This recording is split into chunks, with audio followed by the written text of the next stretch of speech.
Presidente do Inter revela finalmente a folha salarial do Inter para o ano de 2024. Passar algumas informações sobre esta última janela e o trabalho que foi feito. Um plano de investimentos para 3 anos, chegada de 3 jogadores e até o momento a saída de 15 jogadores.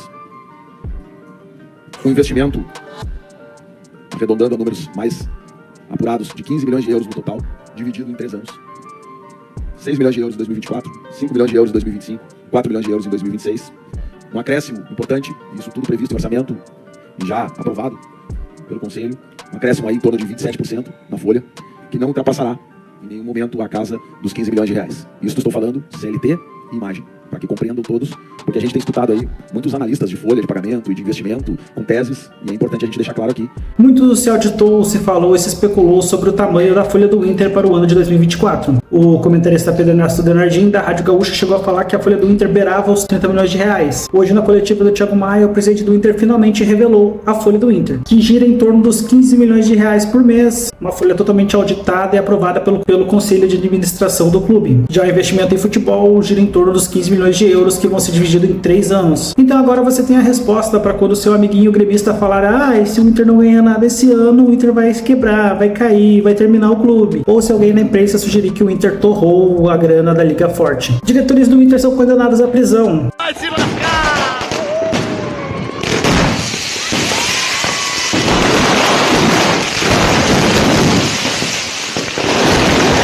A gente sempre se perguntou como que o Inter de 2006 foi rebaixado. O Inter não tinha nem estrutura nem time para cair. Erros como ficar um turno insistindo em Argel, que ficou um turno sem ganhar, e contratar o Celso Roth para salvar a barca, foram só a ponta do iceberg. Tinha muita coisa feia e errada por trás das cortinas. O presidente Vitório Pífero e o administrador dele, Afatato, foram condenados à prisão. Vitório Pífero chegou a pegar 10 anos de prisão e Afatato pegou 19. Eles foram condenados por organização criminosa e estelionato. Os dois teriam desviado quase mais de 10 milhões de reais dos cofres do Colorado. Os relatos de Fabrício Falkowski dizem que os dirigentes simplesmente chegavam no clube e pegavam o dinheiro, botavam numa mochila e iam embora. Fica aqui o nosso nojo escancarado de gente que usa de paixão para enriquecer e lucrar. Pedro Ernesto Denardim compara a enervalência com Gustavinho.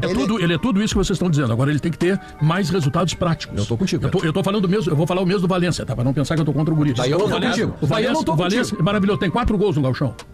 É pouco. É o vice-artilheiro. É pouco. Vamos ver quantos jogos ele jogou como titular. É que, assim, jogado primeiro, 7, Gustavo Nunes tem 18 anos. Quando a gente fala em não consumir merda, é mais ou menos disso que a gente tá falando. O desespero de parte da imprensa de transformar Gustavinho num craque da bola chega a beirar o inacreditável. Enquanto o Enervalência tem 4 gols e 3 assistências em 9 jogos, o atleta Gustavinho marcou apenas 1 contra o Lanterna do Gauchão. Gustavinho, como é conhecido o novo Ronaldinho Gaúcho, tem apenas 1 gol em 5 jogos. Um monte de drible inútil, um monte de corte pro lado, um monte de corte pro outro, um monte de cruzamento que não leva a lugar nenhum, e chutes como aquele que ele deu no Grenal, que a bola tá até hoje sendo procurada. Só para efeito de comparação, o atleta Gustavinho tem o mesmo número do zagueiro Igor Gomes do Internacional.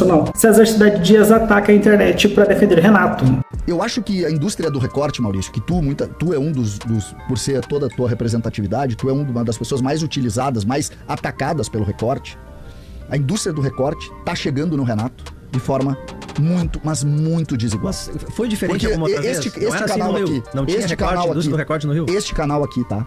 Este canal aqui, sala de redação, certa vez, Pedro Ernesto e CCD disseram que o Renato deveria ser um diretor vitalício do Grêmio.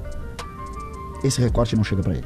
Parece que funcionou o fato de Renato Gaúcho tirar o pau pra fora numa coletiva e esfregar na cara de César Cidade Dias. O jornalista mudou completamente o seu discurso e resolveu bater de cima pra baixo, já que de baixo pra cima ele não consegue. O jornalista resolveu culpar pelas críticas que a imprensa vem sofrendo de Renato entre os seus cortes, a galera que corta as bobagens que eles falam em programas e passam diretamente pra Renato ou pra diretoria do Grêmio. Essa galera não superou o fato de que hoje em dia eles não podem mais falar as bobagens, inventar notícias e disseminar fake news sem que tenha alguém para apontar os erros que eles falam. Hoje em dia, no momento que você fala uma bobagem, já tem alguém para apontar o dedo para você e dizer: olha, isso é uma bobagem. César Cidade Dias, depois que Renato chamou ele de um monte de coisa, falou que a presidência dele foi uma vergonha e que ele é responsável pelo episódio do Ronaldinho Gaúcho, baixou a orelha.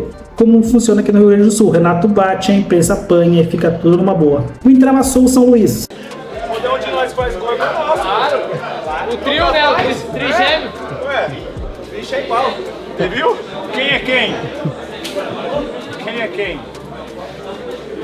Não, a questão ali